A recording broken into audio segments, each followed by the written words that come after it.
하나님의 말씀을 오늘 받습니다. 말씀을 깊이 묵상하여 저희의 삶에 적용되게 해석의 능력을 허락해 주시옵소서. 말씀에 아멘하며 화답할 수 있는 저희의 믿음을 허락해 주시기를 간구드리옵고 예수 그리스도의 이름으로 기도합니다. 아멘. 오늘 말씀은 사무엘하 13장 30절에서 39절 되겠습니다. 그들이 길에 있을 때에 압살롬이 왕의 모든 아들들을 죽이고 하나도 남기지 아니하였다는 소문이 다윗에게 이르매 왕이 곧 일어나서 자기의 옷을 찢고 땅에 들어 눕고 그의 신하들도 다 옷을 찢고 모셔 선지라. 다윗의 형 시므아의 아들 요나답이 아뢰어 이르되 내 주여 젊은 왕자들이 다 죽임을 당한 줄로 생각하지 마옵소서. 오직 암논만 죽었으리이다. 그가 압살롬의 누이 다말을 역되게 한 날부터 압살롬이 결심한 것이니이다. 그러하온즉 내 주 왕이여 왕자들이 다 죽은 줄로 생각하여 상심하지 마옵소서. 오직 암논만 죽었으리이다 하니라. 이에 압살롬은 도망하니라. 파수하는 청년이 눈을 들어보니 보아라 뒷산 언덕길로 여러 사람이 오는도다. 요나답이 왕께 아뢰되 보소서 왕자들이 오나이다. 당신의 종이 말한 대로 되었나이다 하고 말을 마치자 왕자들이 이르러 소리를 높여 통곡하니 왕과 그의 모든 신하들도 심히 통곡하니라. 압살롬은 도망하여 그술 왕 암미훌의 아들 달메에게로 갔고 다윗은 날마다 그의 아들로 말미암아 슬퍼하니라. 압살롬이 도망하여 그술로 가서 거기에 산지 3년이라. 다윗 왕의 마음이 압살롬을 향하여 간절하니 암논은 이미 죽었으므로 왕이 위로를 받았음이더라. 아멘. 압살롬이 자신의 누이 다말을 성폭행한 이복형인 암논을 이제 죽였죠. 모든 왕자를 다 초대해가지고 잔치를 벌이고 거기 자리에서 가장 다윗의 큰아들인 암논을 죽였습니다. 근데 이제 소문이 루머가 이제 어떤 소문이 퍼졌냐면 압살롬이 다윗의 아들들 왕자들을 다 초대해서 다 죽였다 이렇게 잘못된 소문이 와전되어서 퍼졌습니다. 그 다윗이 그 소식을 듣고 너무나 놀라가지고 황망해서 자기 옷을 찢고 땅에 들어 누웠다 그래요. 땅바닥에 들어 누웠다고 합니다. 그리고 신하들도 왕이 그런 것을 보고 다 옷을 찢고 모셔서 주변에 섰다고 이 굉장히 비극적인 사건을 겪은 이스라엘 백성들이 너무 기가 막힐 때 성경에 보면 통곡하며 슬픔을 표현하는 방법이 옷을 찢는 것입니다. 어찌 이런 일이 이러면서 여러분 내 선에서 해결되지 않고 방치한 죄가 열매를 맺어서 이렇게 기이한 모습으로 폭발하는 장면을 우리가 오늘 읽었습니다. 어제 말씀과 연결되는데요. 죄의 문제가 해결되지 않으면 여러분 우리 작은 소문에 공동체가 막 흔들리게 됩니다. 여러분의 개인사와 가정과 일터와 또 교회 공동체에서 청산되지 않은 죄가 있다면 무엇이 있을까요? 항상 작은 부풀리기 루머라든지 소문, 말들에 의해서 이리저리 흔들리는 것을 경험하지 않습니까? 여러분 다윗의 아들들이 왕자들인데 그 형제와 자매가 서로의 자기의 욕구를 위해서 이용하고 또 정오의 관계가 되어서 서로 죽고 죽이는 것 같은 이런 관계 절단의 극단적인 현상, 이 끔찍한 갈등이 폭발한 다음에서야 다윗이 애통해하면서 옷을 찢는 듯이 마음이 찢어지는 고통을 이제 경험하는데 이런 결과가 왜 오게 되었을까요? 우리에게는 이런 경험이 인생에 없었을까요? 앞으로 이런 경험이 있으면 안 되겠죠. 이 모든 사태의 원인이 되는 겉으로 보기에는 왕자 암논의 그런 절제되지 못한 성적인 욕구, 그리고 또 자기가 한 일탈 행위에 대해서 또 책임을 지지 않고 또 다말을 버리는 그런 아주 나쁜 악한 행동을 했죠.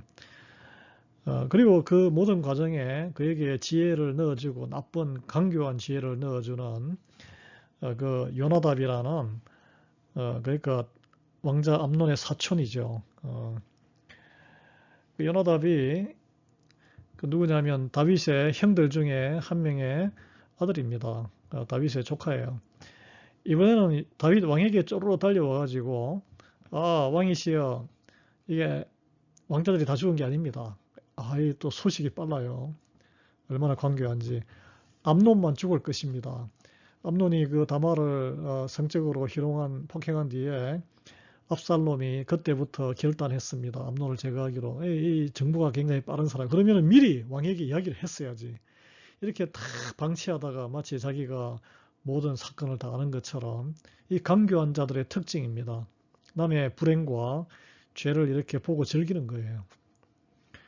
다른 왕자들은 또 무사하다고 다윗 왕을 진정시키는데 마치 자기가 왕을 이렇게 얼르고 위로하는 것처럼 보이지 않습니까? 내 옆에서 이렇게 나를 위로하는 것처럼 하는 사람이 있지만 여러분 생각해 보십시오. 사실 악한 사람이 있다는 거예요. 악한 사람. 이런 악한 그 요나답 같은 인간이 되면 안 되겠죠. 암논의 죄를 다스리지 않은 다윗. 그 대가가 무엇입니까? 자식들이 서로 죽고 죽이는 이 비극에 피해 복수로 돌아오는 것을 경험하게 됩니다. 하나님의 백성은 죄가 드러날 때에 말씀으로 해석해서 징벌할 것은 징벌을 해야 됩니다. 회개하고 용서할 것은 용서해야 되지만 문제를 깨끗하게 청산하고 지나가야 한다는 것이죠.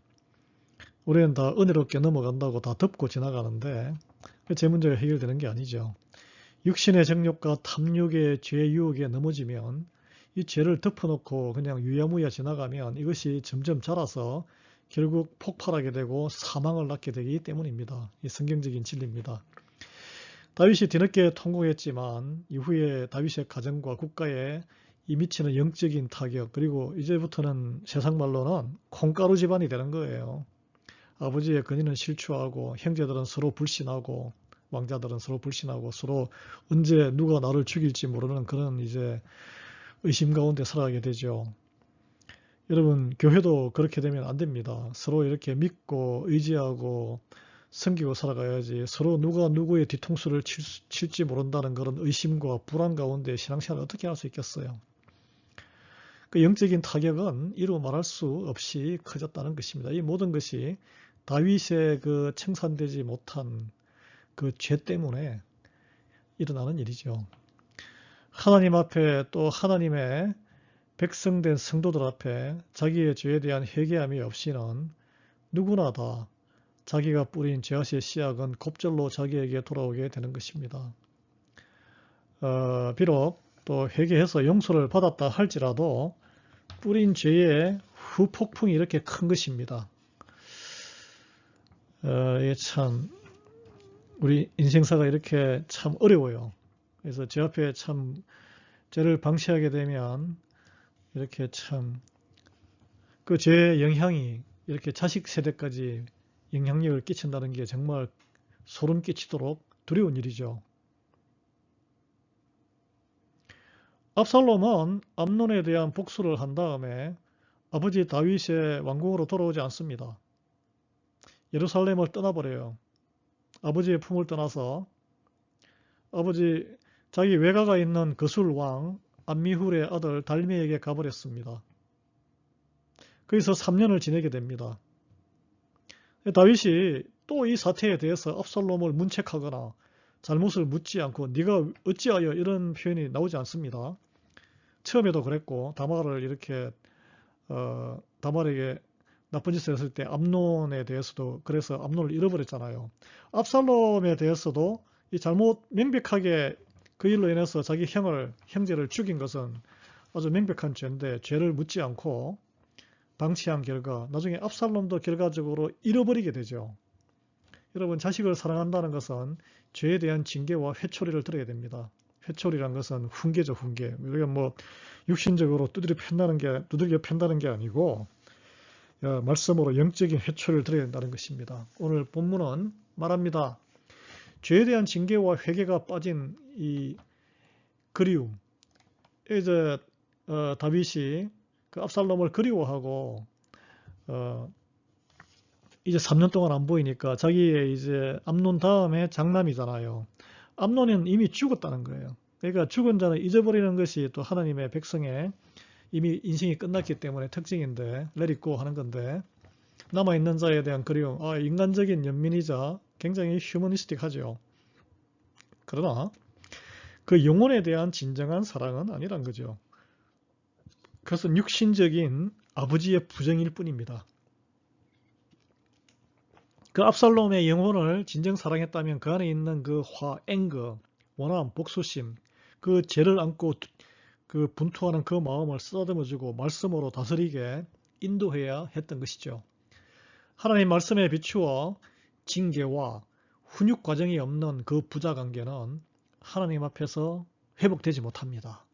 나중에 아버지의 심장을 향해서 압살롬이 다윗 왕을 향해서 쿠데타를 일으키는 칼을 겨누는 비정한 죄악의 관계로 죄악의 관계로 갈등의 관계로 추락하게 되는 것이죠. 여러분 해결되지 않은 죄 앞에서 인간적인 연민 또 다른 더 큰 죄를 낳게 됩니다. 여러분 가정에도 그렇고 교회도 그렇고 갈등이 이게 분출해 가지고 서로 싸우게 되는 것은 결국은 우리 안에 있는 그 작은 죄의 문제가 해결되지 않고 회개 과정이 없었기 때문에 나중에 터지는 거예요. 그래서 작은 불씨를 빨리 발로 밟아서 꺼버려야 그것이 더 큰 집을 태우고 교회를 태우고 산을 태우고 동네를 태우고 세상을 태우는 세상에 전쟁이 나잖아요. 그래서 세계 대전이 나잖아요. 서로 막 정오하면서 죽이고 뭐 그렇게 되면은 막 시스템이 돌아가기 때문에 어떻게 할 수가 없어요. 완전히 서로 철저하게 이러다가 다 망하겠다. 그런 회개가 없다면은 다시 하나님 앞에 돌아올 수가 없습니다. 여러분 해결되지 않은 작은 죄가 있다면 무시하지 마십시오. 하나님 앞에 먼저 내가 회개하고 또 관계된 관계자에게 내가 먼저 용서를 구하고 또 서로 용서하고 그 죄의 불씨가 자라나는 싹을 또 불씨를 발로 밟아내고 싹을 잘라내는 우리 모두 되기를 바랍니다. 그럼 어떻게 될까요? 나를 예수 그리스도의 십자가에 나도 함께 못 박아야 되는 거예요. 내가 죄인입니다. 나가야 되는 거예요. 하나님 죄의 문제 이 정도는 괜찮고 귀찮아 힘들다고 피하며 살아온 우리의 어리석음과 무지함과 교만함을 용서해 주시옵소서. 우리의 회개하지 않은 죄들로 인해서 우리 자녀들이 죄 가운데 뒹굴고 가정과 교회와 이웃과 세상이 갈등과 혼란에 피 흘리며 힘들어했던 모든 시간들 이 시간 다시 회개합니다. 앞으로 우리에게 주어지는 남은 이 인생의 시간에 다시는 작은 나의 죄로 인해서 우리 공동체가 어지럽고 가정이 어지럽고 세상이 혼란스러운 그런 일이 벌어지지 않도록 우리가 죄를 경계할 수 있도록 영적인 경각심을 갖게 말씀으로 세워 주시옵소서.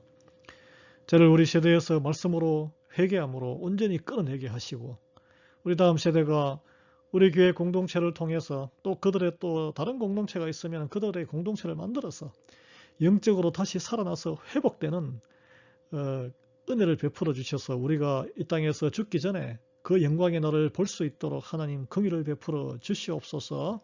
예수 그리스도의 이름으로 기도합니다. 아멘.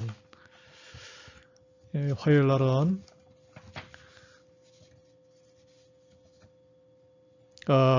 교회를 위해서 기도하는 날입니다. 평강과 영적인 부흥을 위해서 기도해 주시고 우리 자녀와 손자녀 후손들 신앙의 성장을 위해서 기도하시며 영혼구원 사역 전도와 선교를 위해서 기도해 주시고 매일 온 세대가 함께 큐티하는 가정과 교회 되도록 같이 기도하겠습니다. 할렐루야.